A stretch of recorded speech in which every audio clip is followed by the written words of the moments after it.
A very good morning to all the students. Today we are going to do the treatment of accumulated profits and reserve and accumulated losses in case of retirement of a partner. तो सबसे पहले पढ़ते हैं on distribution of accumulated profits and reserves. तो उसकी entry क्या पास होगी, जितने भी accumulated profits reserve हैं सबको हम डेबिट कर लेंगे, मतलब general reserve account debit,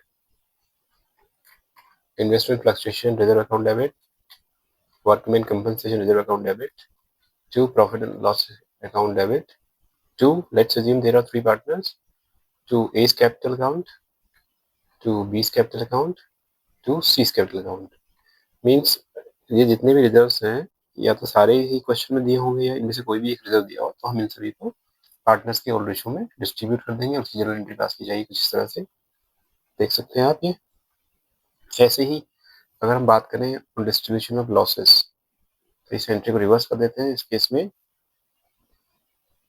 A's capital account will be debited, B's capital account will be debited, C's capital account will be debited to advertisement suspense account, to profit and loss account, to goodwill account. तो advertisement suspense account and profit loss account, these are accumulated losses, जिसको हम old ratio में distribute करेंगे, partners के capital account को debit करेंगे और इन सभी एक्यूमुलेटेड लॉसेस को डेबिट कर देंगे। ऐसे ही गुडविल अगर अपीयर है उसको भी राइट ऑफ कर देंगे पार्टनर्स के ओल्ड रेशियो में। तो ये एंट्री है और distribution of accumulated losses and goodwill. अब हम लेते हैं practical problem. Let's have this question number 1. A, B and C were partners in the ratio of 3:2:1. On 1st April 2024, B retired and his share is taken by A and C in the ratio of 3:2. At the time of B's retirement, general reserve was appearing at rupees 18,000. Goodwill appeared in the books at rupees 30,000. Pass necessary journal entries for the above transactions. चलिए start करते हैं। इस question में general reserve appeared है और साथ साथ goodwill appeared है। तो सबसे पहले हम जनरल रिजर्व को पार्टनर्स के ओल्ड रेशियो में डिस्ट्रीब्यूट कर देंगे। उसकी एंट्री क्या पास होगी, एंट्री पास होगी general reserve account debit to A's capital, to B's capital, to C's capital. इस जनरल रिजर्व हमने इनके पार्टनर्स के ओल्ड रेशियो में डिस्ट्रीब्यूट कर दिया है। ऐसे ही अगर हम बात करें गुडविल को, तो गुडविल को राइट ऑफ किया जाएगा।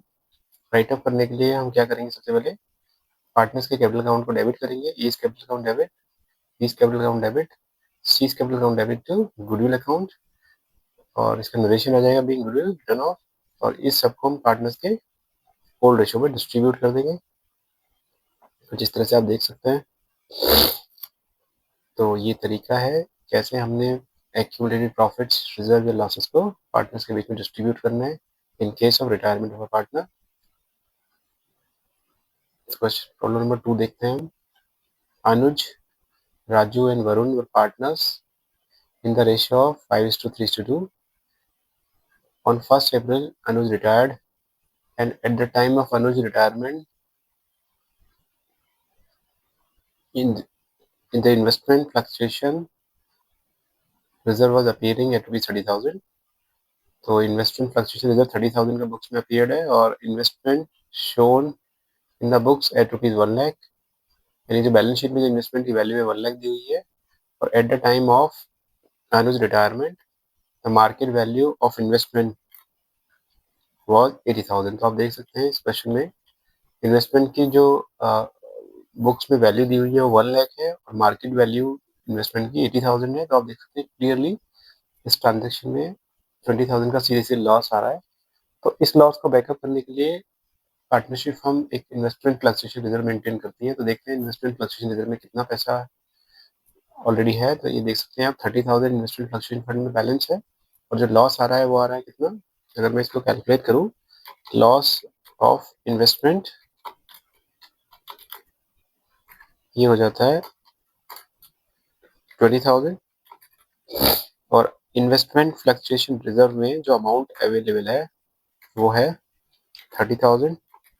स्टूडेंट हम क्या कर सकते हैं, इस लॉस को 20,000 का अमाउंट तो हम IFR से एडजस्ट कर सकते हैं और बाकी जो बचा 10,000 वो पार्टनर्स के बीच में डिस्ट्रीब्यूट हो जाएगा। चलिए इसकी एंट्री देख लेते हैं, एंट्री कैसे पास होगी। सबसे पहले हम इन्वेस्टमेंट फ्लक्चुएशन रिजर्व अकाउंट को डेबिट करेंगे। Investment fluctuation reserve account debit with rupees 30,000। फिर टू इन्वेस्टमेंट जो जो इन्वेस्टमेंट का लॉस हो रहा है उससे इन्वेस्टमेंट अकाउंट को डेबिट किया यानी 20,000 से। तो यहाँ 20,000 का लॉस लिख लेते हैं और जो बचा हुआ 10,000 है उसे पार्टनर्स के ओल्ड रेशियो में हम डिस्ट्रीब्यूट कर देंगे to Anuj capital, to Raju's capital, to Varun capital, और ये जो 10,000 का बैलेंस है ये इनके ओल्ड रेशियो में डिस्ट्रीब्यूट हो जाएगा। This is the way we have to do treatment of accumulated profits and losses and reserve in case of retirement of a partner. So this is all about this topic. So अगर ये video आपको अच्छा लगता है तो video को like करिए और चैनल को सब्सक्राइब करें। Thank you very much for watching this video. Thank you students.